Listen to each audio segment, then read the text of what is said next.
plan sur quelques comètes que ce soit, et encore moins sur les sondages.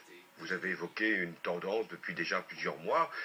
Le candidat sortant maintenant s'est déclaré.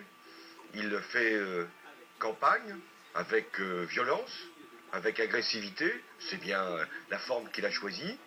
Écoutez, moi je ne me détourne pas de l'objectif que je me suis fixé. Le bilan de Nicolas Sarkozy, les Français le connaissent. Son projet, c'est son bilan.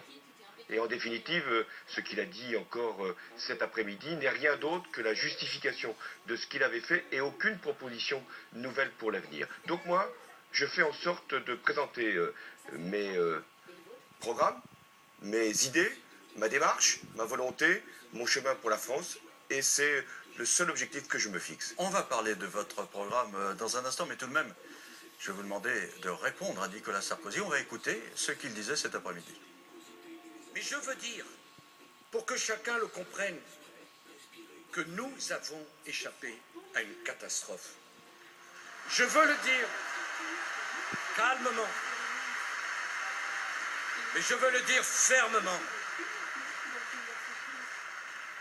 Ceux qui font comme si rien de grave ne s'était passé depuis 3 ans dans le monde, ceux qui font comme si les risques auxquels la France s'était trouvée confrontée n'avaient pas été dramatiques, cela mentent aux Français.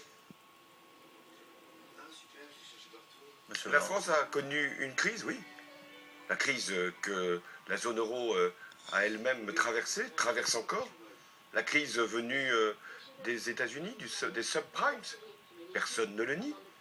Mais est-ce que, pour autant, la France s'est bien sortie de cette crise? Je ne le pense pas. Il dit plutôt moins mal que d'autres. Moins mal que les Allemands? Sûrement pas. Il en fait même le modèle pour l'avenir. Les Allemands ont fait 2 fois plus de croissance l'année dernière que nous-mêmes. Ah, il dit que la Grèce, l'Espagne, l'Italie, Enfin, la si on se Grande-Bretagne... compare à la Grèce.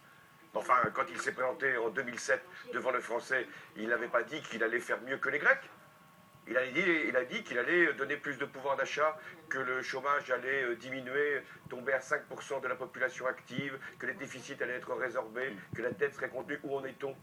1 million de chômeurs de plus, 600 milliards de dettes supplémentaires, des déficits qui n'ont pas été résorbés, des violences aux personnes, ça c'est pas la crise, qui ont augmenté de 20%, des inégalités qui se sont accrues. Je vais prendre juste un chiffre qui résume finalement le bilan de Nicolas Sarkozy, quand il lui-même s'en prend aux élites qu'il a pourtant couvert de toutes ces largesses fiscales.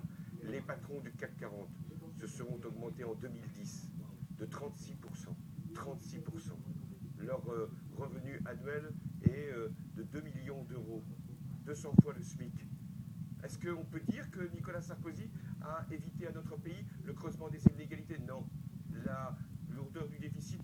Non. Et l'augmentation du chômage? Non. Alors après, il peut dire qu'il est satisfait de son bilan. Les Français en jugeront.